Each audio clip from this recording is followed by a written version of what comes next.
хүний эрхийн үндэсний комисс нийслэл хотын захирагчдыг хүний эрхийн зөрчил гаргасан гэж үзлээ.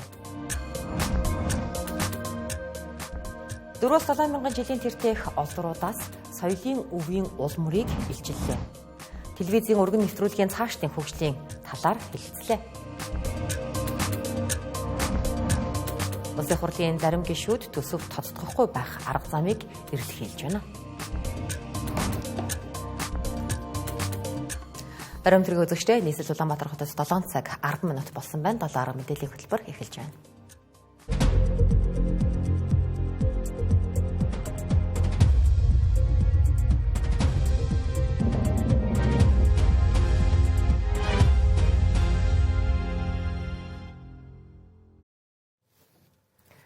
Нийгмийн даатгалын саанд хэдэн зуун саяын өртөө хэдэн мянган аж ахуйн нэгжүүд арайхан ажилчдынхаа цалинг тавьж үйл ажиллагаагаа тасалдуулуулгүй авч яваа. Учир нь өнөөдөр Монголын төр ажил олгогчдоос ажилчдаа өгч байгаа хоол унааны мөнгнөөс нь хүртэл нийгмийн даатгалын шимтгэл суудгаж байна. Энэ мэт нийгмийн даатгалын шимтгэлтэй холбоотой зарим заалуудыг өөрчилж иргэд аж ахуйн нэгжүүдэд илүү ээлтэй болгох хуулийн төслийг түвшин нарын гишүүд санаачилж өнөөдөр улсын хурлд өргөн мэдүүллээ. За улсын хурлын гишүүдийн 3-ны 1 нь хамтран санаачилсан энэ хуулийн төсөл нь ажил олгогчдын нуруунд ирэх ачааг хөнгөн ажлын байрыг нэмэгдүүлнэ гэж хууль санаачлагчид үзэж байна.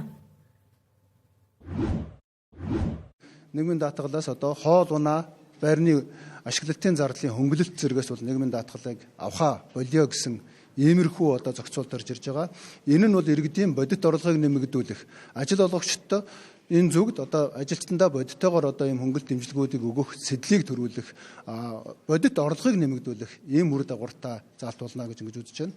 За 3 дахь нь бол байгууллагаас нийгмийн даатгал төлдөг одоо нийгмийн даатгалын албан журмын хэмжээг хөдөлмөрийн хөлсний доод хэмжээг 10 дахин нэмэгдүүлсний хэмжээгээр одоо хязгаар тогтооё гэж байгаа. Сүүлийн 3 жилийн хугацааг харахад хувийн эвшлийн улсад төлөх татврын өр 3 дахин өссөн. 1.2 их найдын татврын өртөө байсан бол одоо 4 их найд өрчөөд байгаа. 3 жилийн өмнө 2000 орчим дансыг хаадаг байсан. Данс хааж байгаа татвараа татж авдаг гэсэн. Өнөөдөр 22 мянган данс хааж байна. 24 оны статистик авахад. Тэгэхээр энэ бол хувийн эвшил татвар бол асар өндөр дарамт үүссэн байгаа. Тийм болохоор яг ийм хүнд байгаа нөхцөлд бол татврын дэмжлэгүүдийг бол төрөөс бодиттой үзүүлэх ёстой. Энэ хуулийн хамгийн гол үзэл санаа нь хөдөлмөр эрхлэлтийг нэмэгдүүлэх гэж тайлбарлалаа. За тухайлбал оюутан залуучууд тэтгэвртэй гарсан ахмадууд, хүүхдээ харж байгаа ээжүүд цагаар ажиллах юм уу, хөлсөөр ажиллах гэрээгээр ажил хийдэг. Гэтэл эдгээр тохиолдлуудад ч мөн нийгмийн даатгалын шимтгэл суудгадаг. За нийгмийн даатгалын ерөнхий хуульд өөрчлөлт оруулж үүнийг боловснаар ажиллах хүчний оролцоо нэмэгдэнэ гэлээ. Бид нар 40 мянган одоо залуучуудаа Солонгос улсад ажиллах гэж явуулчаад оронд нь шууд ажиллах хүчин авна гэдэг бол бас тийм ч оновчтой хөгжлийн бодлого бол биш. Одоо байгаа нөөц болцоо энд одоо харагдаж байгаа 100 мянган хүмүүсийнхаа хөдөлмөрлөх орчин тэдний ур чадварыг яаж сайжруулж дотоодын хөдөлмөрлөх одоо энэ зах зээлээ тэлэх вэ гэдэг дээр бол энэ хууль маш ач холбогдолтой гэж үзэж байгаа. Нийгмийн даатгалын шимтгэлийг бууруулах нь өөрөө нийгмийн баталгаа болж хувирсныг ч олон нийт ярих болсон. За яг ийм үед нийгмийн даатгалын ерөнхий хуульд өөрчлөлт оруулах хэрэгцээ шаардлага их бий. За харин хизээ хилэлцэх хэсэг нь олон нийтийн дунд хүлээлт үүсгэж байна. Улсын төсвийн хөрөнгөөр хайгуулыг нь хийсэн ухаах удаг ордыг улсын хурл засгийн газрын тогтоолгүйгээр МЦС группуд олгосон асуудалд Алтан гэрэл сайдаар ахлуулсан ажлын хэсэг гарч ажиллан хууль зүйн дүгнэлт гаргасан. За энэ дүгнэлтэн дээр үндэслэн засгийн газраас улсын хурл тогтоолын төсөл өргөн мэдүүлсэн ч улсын хурл хизээ хилцэх нь тодорхойгүй байсан. Тэгвэл улсын хурлаас зөвхөн ухаах удаг орд гэлтгүй оюу толгой, таван толгой, цагаан сувраг, асхтын ашигт малтамлын ордуудтай холбоотой 2007 оны улсын хурлын тогтоолын хэрэгжилттэй танилцах, судалж дүгнэлт гаргах ажлын хэсгийг байгууллаа. Стратегийн орд гэж юу байх юм? Монголын ард түмэнд оногдох өгөөж нь юу байх юм гэдэг дээр Монгол Улсын их хурлын гаргасан түүхийн шийдвэр 2007-нд 18 жилийн өмнө гарч ирсэн. Энэ хооронд энэ шийдвэрийн биелэлтийг ярилцахгүй өдий хүрсэ. 18 жилийн турш ухаан удаа яах юм бэ? Оюу толгой яах юм? Асах цагаан суурга нь яах юм бэ гэдэг дээр Монголын ард түмэн хариулт хүлээж ирсэн. Тэгээ энэ үйл явц 126 гишүүнтэй шинэ парламентын энэ үед ингэж биелэлээ олж хэрэгжиж гишүүд маань энэ дээр санал дүгнэлт гаргахаар болсон түүхэн үйл явдал болсон. Энэ асуудлыг судалж дүгнэлт гаргасан. Тогтоолын төсөл боловсруулж хургуулсан засгийн газрын хувьд бол баяртай байна. Одоо оюутлоготой холбоотой өргөн мэдүүлэх төрийн хувийн эзэмшлтийн талаарх саналаа засгийн газар 2008 онд өргөн мэдүүлээд тухайн үеийн улсын их хурлаас 2008 оны 40-р тогтоол гарсан. Тэгэхээр төрийн хувийн эзэмшил нь яг ямар байх талаар 34% холбоотой их хурлын тогтоол батлагдсан та бүхэн мэдчихэж байгаа тийм. Энэ тогтоол батлагдаад гарсан байгаа. За хоёрт нь цагаан сураг ордын төрийн эзэмшлийн тухай асуудлыг 2014 онд тухайн үеийн засгийн газраас өргөн мэдүүлээд 2014 оны 7 дугаар сарын 1-ний өдөр 54 дугаар улсын их хурлын тогтоолоор цагаан сургын ордын төрийн эзэмшлийн тухай улсын их хурлын тогтоол гарсан.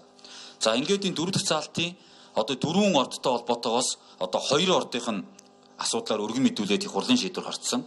За 5 толгой орд буюу мөн асхттай холбоотой одоо асуудлыг өнөөдрийг хүртэл энэ тогтоолын заалт хэрэгжээгүй байна. Энэ асуудлаараа засгийн газар нэн даруй төрийн хувь эзэмшил буюу ард түмэн хэдэн хувийн эзэмших юм бэ? Энэ талаар саналаа нэг яралтаа оруулж ирж энэ 27 дугаар тогтоолын хэрэгжилтийг хангах зүйтэй байна. Эдийн засгийн нөхцөл байдал эдрээтэй байгаа энэ үед засгийн газар төсөвч тодтгол хийхгүй тулд янз бүрийн арга хэрэглэж байна. Хэдхэн хоногийн өмнө л гэхэд засгийн газар мөнгөгүй болсон учраас байгалийн баялгаа баартардаж томоохон төслүүдэд санхүүжүүлнэ гэж байсан. За ингэхдээ хаа хамаагүй уулуурхаан биржийн тухай хуульд энэ заалтаа хавчуулсан нь улсын хурлын гишүүдийн шүүмжлэлийг дагуулж улмаар буцаагдсан. За харин энэ удаа засгийн газраас биш улсын хурлын гишүүд дундаас гадаад зээлийг төсвөөс гадуур гаргах хуулийн төсөл орж ирлээ. За гэхдээ үнийг засгийн газрын захиалгад хууль гэж хардах гишүүдж байгаа юм а. Тонготой ч гэх юм уу буруу зүйл нь бол өөрөө юу гэхээр өөрсдөө засгийн газар энийг сангийн амныг өргөн барихгүйгээр гишүүдээр гарын шиг зуруулаад гишүүд энийг өргөн бариулах гэж байгаа хэлбэрээр оруулж ирэх гэж оролдоод байгаа. Энэ буруу. Би гишүүдтэй уулзсан дийлэнх нь энийг бол мдээгүй байгаа тань. Яг ямар агуулгатай байсан бэ? Бид нар том төслүүд явах ёстой, газрын төслийн төсөлд явах ёстой гэдэг асуудаар хандаж ирж байгаа. Тэр нь зөв. А гисэн хэдиж тийм нэрийн дор бол гадаад зээл тусламжуудаа гадагш нагараад төсвийн доктортой байдлын тухай хуулиар заасан нөгөө нэг одоо дотоодын нийт бүтээгдэхүүний 2% төсвийн эцлийн алдагт хэтэрч болохгүй ч гэдэг юм уу тэр мэрийгээ бүр зөрчих юмнуудыг хэтэрч болно гэдэг заалтар хэлсэн байгаа байхгүй. Давхар төсөв үүсгэдэг гэдэг асуудал. Хуулийн нэр нь гадаад зээлийн ашиглалт үр ашгийг нэмэгдүүлэх тухай гэх боловч за цаа зорилго нь гадаад зээлийг төсвөөс гаргаж үр зээлгүй юмшгээр сайхан харагдуулах гэсэн санаа гэлээ. За энэ нь хуулийн төсөөлөх зарим заалтуудаас анзаарагдж байгааг тэрээр хэлсэн юм. За тухайлбал хуулийн төсөл тусгагдсан томоохон төслүүдийн зардал нэмэгдэснээр тухайн жилийн төсвийн тэнцвэржүүлсэн тэнцлийн алдагдал дотоодын нийт бүтээгдэхүүний 2%-аас хэтэрч болохоор заажээ. За энэ төсвийн доктортой байдлаа эвдэж байгаа заалт гэдгийг хэллээ. Харин Тэмүүлэн гишүүний энэ мэдгдлийн дараа хууль санаачлагч гишүүд нь гарч ирэн хариу тайлбар хэллээ. 2025 оны төсвөөр алдагдaltaгүй батална гэд баталсан. За алдагдaltaгүй төсвийг батлангууд ямар асуудал үүссэн бэ гэхээр бид одоо гадаадын зээлэр хэрэгжиж байгаа мега төслүүд үндсэндээ гацхан байдалд орж цаашаа урагшлах одоо бүтээн байгуулалт нь явах боломжгүй байдалд орж ирсэн гэсэн үг. За Эрдэнэ бүрэнгийн усан цахилгаан станцыг харуул энэ жил тавигдсан 70 тэрбум баг. За яг энэ хурдаараа явбал газрын тос боловсруулах үйлдвэр 15 жилийн дараа ашигланд орох боломжтой гэсэн үг. За Эрдэнэ бүрэнгийн усан цахилгаан станц 10 жилийн дараа ашигланд орно гэсэн үг. Гэхдээ нэгэн зээлээ аваад авчихсан бол мөнгө нь ороод ирчихсэн бол энэ нефтийн үйлдвэрийг хурдан ашиглалтанд оруулж тэр Эрдэнэ цахилгаан станцыг хурдан ашиглалтанд оруулж энэ сэлб төвийг одоо газрын чөлөөлсөн Улаанбаатар хотод түүхэндээ анх удаа хамгийн том газар чөлөөлт хийсэн. За тэгээгээд газраа чөлөөлөөд одоо мөнгөний босгоод $500 сая нь ороод ирчихсэн байж байгаа. Гэтэл нөгөө хэрэглээд проектаа явуулах зөвшөөрлийн улсын хурл нэг гараараа өгчөөд нөгөө гараараа хаагаа зогсчихсон. Тэгвэл энэ зээл хөтөлбөрийг яах гэж анханаас нь авсан. Хий дэмий энэ татвар төлөгчдийн мөнгөөр хүүгийн төлөөд л байж байгаа. $100 зээлчээд 10-ыг нь хэрэглээ. Жил болгон 10 төгрөгийг хэрэгжилж яваад 5 дахь жилээс $100 зээлсэн $100-ийнхаа хүүг төлөөд эхэлдэг ийм одоо гэрээ хилцээрүүд ийм зүйлүүд байж болт юм. Энэ чинь ердөө маш энгийн логик. Дараа нь одоо бид нар дандаа бусдаас буруугаа хайдаг, түншилж байгаа хүмүүсүүдээс буруугаа хайж эхэлдэг. Гадаад харилцааны асуудал болгож эхэлдэг. Тэгэхээр энэ бүх зүйлүүд дээр одоо бас маш одоо товч тодорхой үр өгөөж өгөх 3 төслийг сонгож энэ зүйлүүдийг хийж байгаа. Гадны улсуудаас өч 40 тэрбум төгрөгийн зээл авсан ч өнөөг төслүүдийнх нь хэрэгжил хангалтгүй хизээ дуусгах нь тодорхойгүй байгааг энэ хуулиар эцэслэх зорилготой гэж хууль санаачлагчид тайлбарллаа. За энэхүү нэг талд том төслүүдэд хурдан дуусгая гэдэг хэсэг гишүүд, за нөгөө талд нь өрийн удирдлага төсвийн тогтвортой байдлаа хамгаалах гэсэн тэмүүлэн гишүүнгээд улсын их хурал хоёр хуваагдчиход байна. За энэ асуудалд ганц л шийдэл бий. За тэр нь төсвөө тодтогох гэж номтой эргэж ярьлаа. Төсөвтэй холбоотой аливаа зохицуултыг зөвхөн засгийн газар их хуралд өргөн мэдүүлэх үүрэгтэй. Энэ маань зөрчигдөд. Хэрвээ гэр бүхийн гишүүдэд санаачилсан энэ хуулийн төсөлд их хурлаар ороод батлагдвал үндсэн хуулийн цэцээ асуудал үүсэх гэдэг нь шүү дээ. Тэгэхээр хамгийн зөв шийдэл нь юу гэхээр бидний зорилго нэг. Мэдээж энэ мега төслүүдэд явуулмаар байна. Тэгэхээр дундын шийдэл бол энийг засаг бол төсвийн дотгохыг оруулж ирэх хэрэгтэй. Гадаад зээлийг төсөөс гаргах хуулийн төсөл нь манай улсыг санхүү эдийн засгийн хямрал түлхэх эрсдэлтэйг анхаарууллаа. За энэ засгийн газар төсвөө тодтогч зардлаа танаж төслүүдээ ирэмблэх нь хамгийн зөв шийдэл болоод байгааг хэлж байсан юм а. Төсвийн тогтвортой байдлын тухай хууль Монгол банкны хар жагсаалтыг халж харин оронд нь зээлийн онооны системийг нэвтрүүлэх хуулийн төслийг өнөөдрийн улсын хурлын чуулганаар хэлэлцлээ. За хэрвээ энэ хууль батлагдвал зээлийн хүү 3.4-өөс 3.6%-аар буурна гэж хууль санаачлагчийн зүгээс танилцуулсан. Өнгөрсөн хугацаанд Төв банкнаас мөнгөний бодлогын хүүгээ судруулсан ч банкуд зээлийн хүүгээ буулгахгүй байсаар өдийг хүрсэн. Тэгвэл яг ямар үндслэлээр зээлийн хүү буурах тооцоолол гарсныг улсын хурлын гишүүд асууж тодруулсан юм а. Банкны зээлийн хүүгийн бүтцийг задлвал 63% нь их усврийн, 15% нь эрсдлийн, 12% нь үйл ажиллагааны дотоод зардалд хуваарлагддаг байна. За хэрвээ иргэн бүр онооны системд шилжвэл банкуудын эрсдлийн зардал болон зээл судлахад зарцуулдаг мөнгөж буурна гэлээ. За энэ мэтчлэн банкны үйл ажиллагааны зардлууд буурснаар зээлийн хүүг бууруулах нөхцөл бүрдэнэ гэж хууль санаачлагч тайлбарласан юм а. Онооны системд болсноор эрсдлийн бууруулж нь 15% дээр нь тодорхой хэмжээний тохиргоо гэж болно. Мөн урсгал зард болон 22% дээр нь бас тодорхой хэмнэлт хийж болж байгаа. Яагаад гэвэл эдийн засгч ч 2-7 хоног судална гэх мэт зүйл байхгүй шууд оноон дээр нь суурлаад тэгээд зээл нь олгоно. Нөгөөтэйгүүр зээл авах гэж байгаа иргэд аж ахуй нэгж зээл судлалыг төлбөр гэж үйлчилгээний хөсөлтгөө. Гэтэл зээл өгч байгаа ашиг олж байгаа бизнесийн байгууллага болох банк болон банк ус санхүүгийн байгууллагууд энэ төлбөрөөс хуваалцдаг гэв.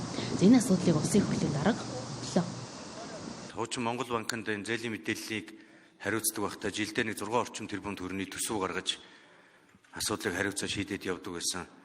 Одоо хувийн 2 компани кредит скорингийн компани үйл ажиллагаа явуулаад гэсэн жилийнх нь иргэдээс авж байгаа төлбөр нь 20 тэрбум хүрсэн байна гэж хэлсэн шүү дээ.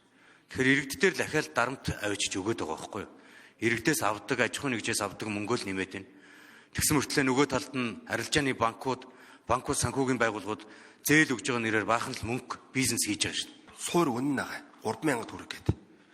Нэг ёсны сая 600 мянган иргэн 3,000 төгрөгөөр үржүүлэхэр чинь бараг 10 тэрбумын зах зээл үүсчихэд байгаа байхгүй. Тэгэхээр яг үүнтэй холбоотойгоор энэ хуулинд нэмэлт заалт орсон байгаа юм. Тэр нь юу вэ гэхээр Монгол банк үйлчлэгээний хөлсийг тогтооно гэж. Нэг ёсны дээд таазан тогтооно гэж заалт орсон.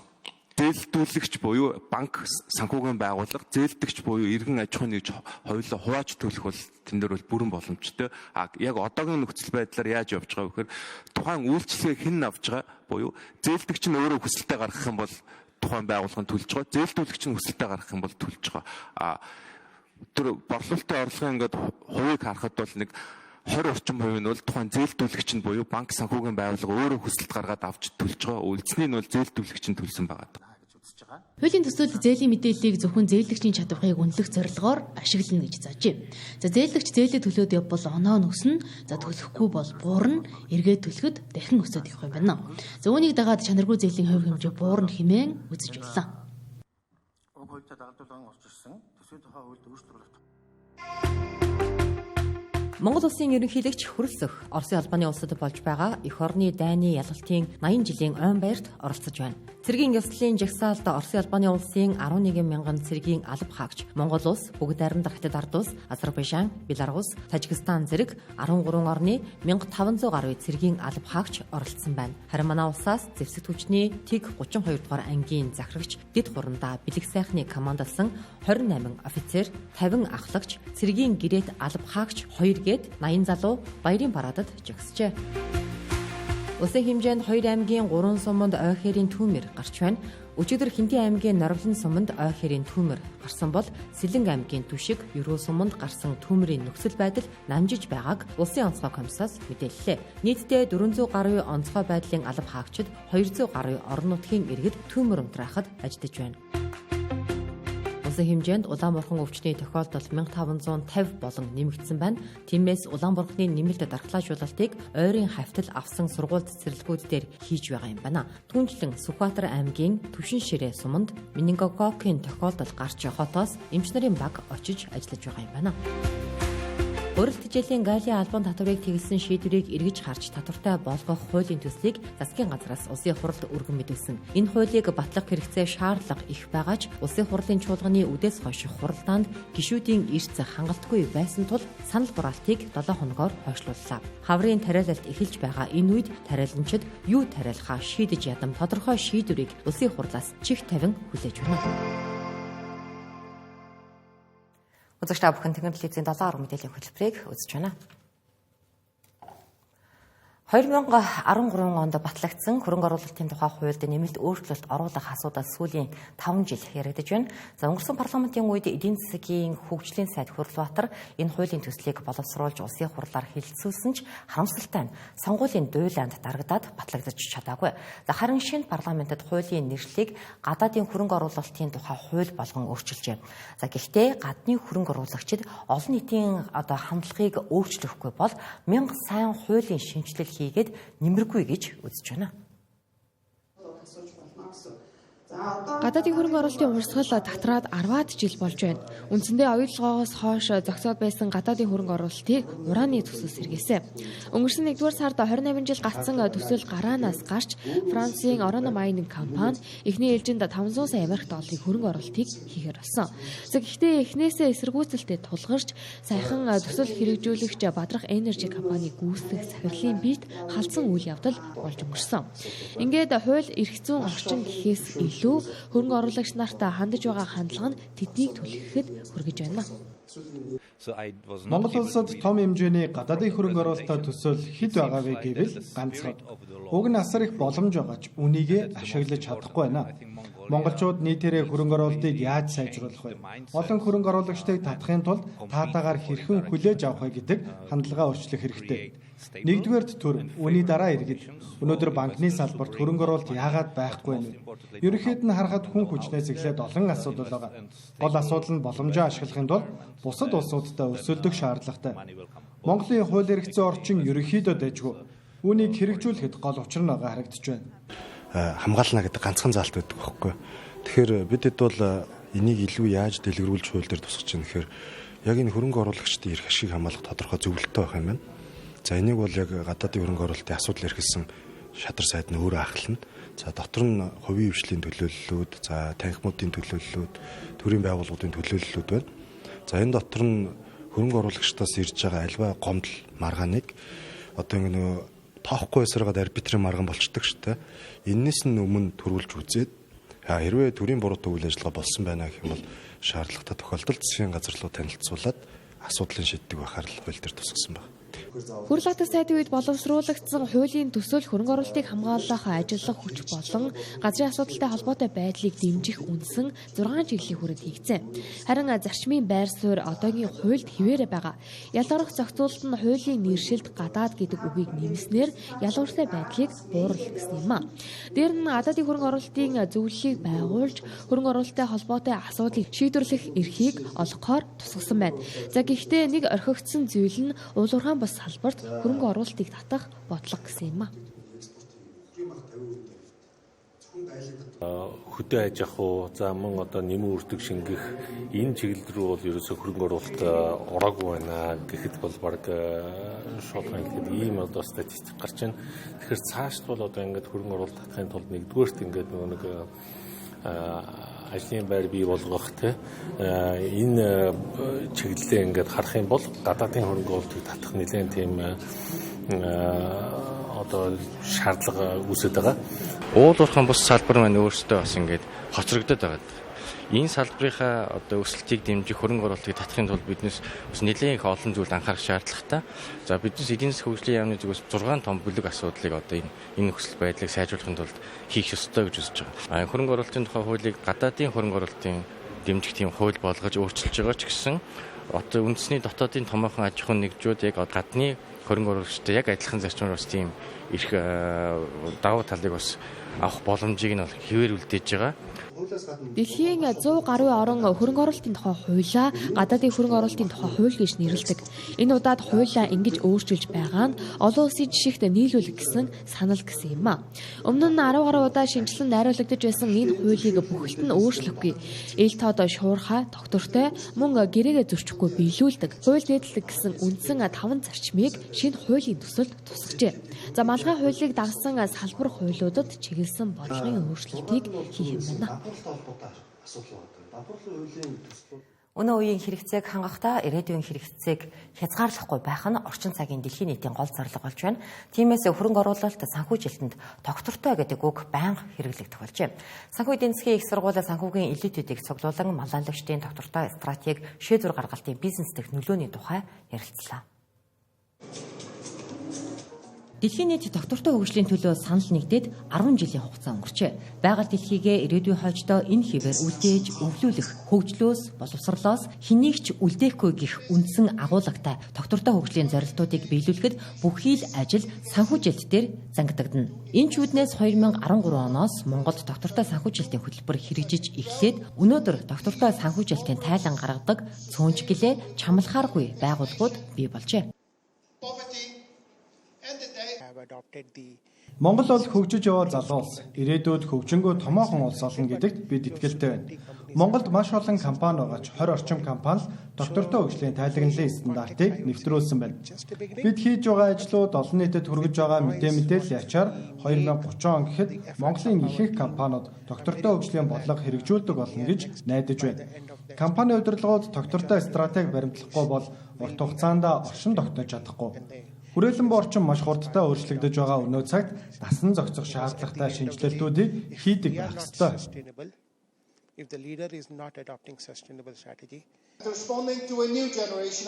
Доктортой хөгжлийн зорилгоодыг байгууллагууд үйл ажиллагаандаа хэрэгжүүлснээр ур амьсгалын өөрчлөлт, байгаль орчны доройтол, нийгмийн тэгш бус байдлаас үүдэлтэй сорилтуудыг шийдвэрлэж чадах юм а. Хэдийгээр эдгээр сорилтууд нь нэг байгууллагын хувьд дангаар шийдвэрлэхэд хэтийдсэн ажиллаж гэлээ харилцагчдаа бусад байгууллагуудад нөлөөлөд эхэлсэн жишээ байна. За манай хэрэглэгчдийн хувьд бол сүүлд гарсан судалгаагаар нэг судалгаанд амрагдсан нийт 60 гаруй хувь нь бол ер нь бол бизнес өөрөө хэр доктортой үйл ажиллагаа явуулдаг. За нийгэм рүү чиглэсэн хөрөнгө оруулалтад ямар хэмжээнд хийдэг. За тэдгээр компаниудын бүтээгдэхүүн үйлчлэгийг бол худалдаж авах магадлал маш өндөр байна. Тэгэхээр бид нэр зөвхөн компанийнхаа өөрийнхөө үйл ажиллагааг бусдад танинд түгээх, нэмдэг нь харилцагчаа боловсралтай болгох. Боловсролынхаа хүрээнд бол мэдээж мэдлэг чадвар олгох, нөгөө талаараа төсөл хэрэгжүүлж байгаа төсөл хөтөлбөрүүдэд илүү оролцуулах, олон талт байдлыг илүү хангах гэдэг. Одоо эдгээр ажлуудыг бол хамтартай хийж иж бол яг тэр худалдаа авагч талдаа маань хэрэглэгч талдаа харилцагч нар маань бол илүү их сайн тэрийг сонгох магадлал өндөр байна гэж харагдаад. Бизнесийн үйл ажиллагаанд стратегийн шийдвэр гаргалт нь доктортой хөгжлийг дэмжиж, түүнийг нь доктортой санхүүжилтээр санхүүжүүлэх нь ирээдүйнхээ өмнө хүлээсэн үүрэг гэж бизнесийн байгууллагууд онцоллоо. Дэлхийн нийтээрээ ногоон хөгжил рүү тэмүүлж байна. За энэ жишгийг нутагшуулахын тулд зарим хувийн хэвшлүүд олон арга замыг эрэлхийлж байгаагийн нэг нь Монголын Алт компани. За компани барилгын материал үйлдвэрлэгч МАК-ийн хувьд Төв аймгийн Сэргэлэн суманд шинэ бүтээн байгуулалтуудыг эхлүүлж, за дотоодын үйлдвэрлэгчдийн материалаар болсон эрчим хүчний хэмнэлтэд амны орон сууц төслийг эхлүүлсэн байна. Энэ талаар 2 дахь жилдээ зохион байгуулагдаж байгаа МАК BM арга хэмжээний үеэр танилцууллаа. Гэр хорооллын айл өрхүүдийг яндангаас салгах эцгийн шийдэл орон сууц биш гэдгийг сүүлийн хэдэн жил харлаа. Ингээд эрчим хүчний хэмнэлтэд амны орон сууцыг хувийн хөвшлүүд санал болгосоор байна. Тухайлбал Монголын алт компани өөрийн үйлдвэрлэдэг 10 төрлийн барилгын материалаас гадна хамтрагч байгууллагуудын бүтээгдэхүүнийг хөнгөлөлттэй үнээр нийлүүлэхээр болжээ. Ингээд 4 төрлийн хаавсыг дунджаар 160-аас 300 сая төгрөгөөр иргэдэд санал болгож байна. Барилгын өнгө төрх архитектор дизайныг хүртэл өөрчлөхөд хөнөмөр орвол за дээр нь цэвэрлэхэд хэлбэр за тэгээд дээр нь Монголынхаа өөрсдийнхөө нөгөө үндэсний үйлдвэрлэл гэдэг те одоо эх орныхоо өрсөн дургуулсан хүнс гэдэг шиг эх орныхоо өөрийнхөө түүхийдийг ашиглаад эх орондоо үйлдвэрлээд тэрүүгээрээ одоо байшин барилгаагаа бүх одоо бүтээгдэхүүнийг шийднэ гэдэг бол үнэхээр одоо бас бахархалтай сайхан зүйл. Тэгэд энийг л бид нэр одоо олон аймагуд яг аж үйлдвэрийн парк байдлаар нь зохицоор хэрэгжүүлэхэд ажиллаж байна. За ингээд хувийн хвшлийн эрчим хүчний хэмнэлтэд амны орон сууцыг дотооддоо хангалттай үйлдвэрлэж чадаж байна. Хэдийгээр хаан хас голомд худалдаа хөгжилгээд арилжааны банкуудын ногоон зээлд хамрагдан барих боломжтойч зээлийн хүү хит өндөр. Одоогоор гэр хорооллын нэг айл өрх яндангаа буулгаж хэмнэлтэд амны орон сууцыг барих гэвэл дунджаар 12% хүүтэй зээл хамрагдах боломжтой. Гэхдээ сарын 1% хүүтэй зээлэр амны орон сууцтай болж байснаас 2 дахин бага хүүтэй ипотекийн зээлд хамрагдах сонголт илүү ойройно. 6% одоо ипотекийн зээлийг засгийн газраас дэмжиж тий санхүүгийн их усүр одоо банкуд дэмждэг үзүүлж шүү дээ. Яг энэ шиг ийм одоо бас ногоон зээл дээр бол тийм улсын их хурл Монгол банкнаас тийм урт хугацааны хөнгөлөлтөө тийм одоо урт хугацааны хүү багтай их усүр гаргах зэрэг нөхцөлийг бүрдүүлэх шаардлагатай л да. Инфляц өөрөө өндөр байгаа болохоор үүнтэй холбоотой банкны санхүүжилтийн өртөг өндөр байгаа. Тэгэхээр банкны санхүүжилтийн өртгийг буулгахад хамгийн нэн дээр Монгол улс одоо инфляцийг бууруулж доктортой байж ээж өөрөө санхүүжилтийн их усүр буугах юм. Тэгэхээр бол зөвхөн ногоон зээлээр яригдчих байгаа асуудал ш. Бүхэл одоо Монгол улсын байгууллагын бизнесийн болон иргэдийн зээлийг бууруулахаар инфляцаа өөрснөө бид доктортой буулгаж ээж их усрын зардал буурна л гэж бидний зүгээс харж байгаа. Барилгын материалын 60%-ийг бид дотооддоо үйлдвэрлэж байна. Үлдсэн 40% нь импортын. Харин энэ хэрэгцээг 100% дотооддоо хангадаг болохын тулд Монголын алт компани барилгын материалыг аж үйлдвэр технологийн паркийг байгуулахар болжээ. Энэ төслийн хүрээнд уут, шуудай, цемент, терм, хуванцар бүтээгдэхүүний үйлдвэр байгуулахар төлөвлөсөн байна. Мөн бүгд найрамдах Хятад ард улсын Huawei технологийн компанитай хамтран Дорногов аймгийн 70-60 суманд 19.2 мегаваттын батарей хуримтлуурын цахилгаан станцыг байгуулжээ. Өргөн нэвтрүүлгийн хөгжил 2025 форум анх удаа манай улсад болж өндөрлөлөө. За энд бүгд найрамдах Солонгос улс, Украин, Сингапур зэрэг улсаас гадна манай улсын өргөн нэвтрүүлгийн салбарынхан гээд 100-аад хүн ирсэн байгаа юм а. Энэ салбарт тулгамдсан асуудал орон бүрт харилцсан адилгүй. Манайхаас гадна Сингапур улсын санаа зовнилсан асуудал сонин телевизийн салбарыг яаж авч үлдэх талаар байлаа. Харин энэ асуудал бүгд найрамдах Солонгос улсад тиймч анхаарал хандуулах сэдэв биш байгаа юм а. Улаанбаатар хотын гудамжинд таарсан хүн бүрэл цахим орчноос мэдээлэл авдаг болсон. Үндсэндээ сонин радио зах зээлээс шахагдаад эхэлсэн. За араас нь телевизийн салбар усаж байна. За манайд өөрчлөгдөж эхэлсэн энэ өөрчлөлт бүгд найрамдах Солонгос улсад эсэргээр байна.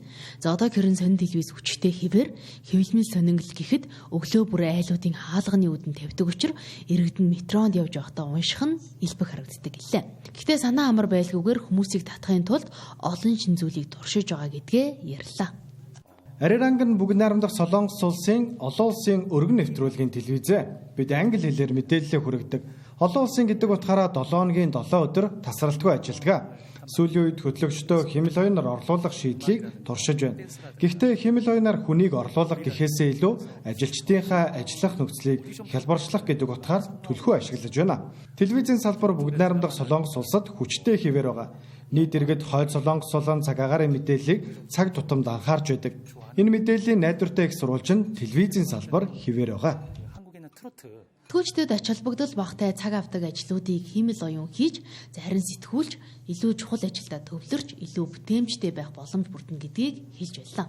20 жилийн өмнө бол телевизийн салбар ноёрхож байсан. Хэрэв чи бүтээгдэхүүнээс сурталчлах, алдаршуулах, брэнд бий болгохыг хүсвэл заавал телевизэд хандах хэрэгтэй байсан. Сонголт байгаагүй. Харин өнөөдөр бол байдал өөр болсон. Өнөөдөр олон сонголт байгаа. Олон хүн бүтээгдэхүүнээ зарж борлуулахын тулд телевиз рүү хандахгүй харин дижитал маркетинг, сошиал медиа, фейсбુક гэх мэт рүү явж байна. Гэхдээ үнийг эргүүлэх боломжтой. Одоо телевизийн байгууллагууд өөрчлөгдөхгүй байна. Жишээ нь танаа телевизэд SEO буюу хайлтын системийн оновчлолд мэрэгчсэн хүн байгаа юу? Үгүй. Яагаад гэвэл телевизүүд энэ чухал гэдгийг ойлгодгүй. Та онлайн IT ертөнцийг ойлгох хэрэгтэй. Маш их хэмжээний дата бэлэн байдаг. Гэхдээ бүгд үүнийг авч ашиглахгүй л байна. Харин манай улсын өргөн нэвтрүүлгийн телевизүүд илүү төрөлжих чиглэлд анхаарч байна. Тухайлбал Тэнгэр телевизийн хувьд илүү ажил хэрэгч мэдээлэл чиглэсэн контентын бодлогыг хэрэгжүүлэхэд анхаарлаа хандуулж үйл ажиллагаагаа тодорхойлж байна. Энэхүү гадны улс орнууд цахим хөгжсөн энэ цаг үед уламжлалт өргөн нэвтрүүлгийн телевизийн сувгуудаа хэрхэн авч үлдэх тухай хэлэлцэж ололт амжилтаа хуваалцсан. Харин манай сансрын хиймэл дагуулаар телевизийн олон сувг болон кино контентын үйлчилгээ орон даяар дамжуулах үйлчилгээ үзүүлдэг Didish компани сүүлийн үед хийсэн шинжилгээ танилцууллаа. 3 тэг шинжилгээ хийгээд удаагүй байгаа тэдний хувьд 4K буюу өндөр нэгтршилтэй дамжуулалтыг хийхэд бэлэн болсон байна. Didish компанийн хувьд бол одоо яг энэ салбартаа ажиллаад 17 жил болж байна. Тэгээ энэ 17 жилийн хугацаанд илүү энэ салбартаа телевизийн сувгуудыг илүү хэрэглэгчдэд илүү найдвартай хүртээмжтэй хүргэхийн тулд одоо илүү техник технологийн шийдлүүдийн талаараа илүү туршлагаа хуваалцаж оролцож байна. Тэгээ бидний хувьд бол илүү 2024 оноос эхлээд Didish 3.0 шилжилтийг хийгээд явж байгаа. Тэгээ энэ шилжилтийн хүрээнд бид нэр 4K одоо цацалтыг бол одоо яг Монголд анх удаа нэвтрүүлсэн. Тэгээ энэнийхээ хүрээнд ерөнхийдөө одоо бид нэр зөвхөн дамжуулагч байгууллага 4K дэмжиж одоо ганцаараа явахгүй. Тийм учраас илүү нөгөө контент бүтээгч телевизүүдтэй яаж илүү үр ашигтай хамтарч ажиллах вэ гэдэг энэ талаар илүү одоо туршлагаа хаваалцаад оролцож явж байна. Тэнгэрлээс 7 10 мэдээллийн хөтөлбөр үзүүлэлээ хамтаж анхаарлаа хандуулсан танд баярлалаа.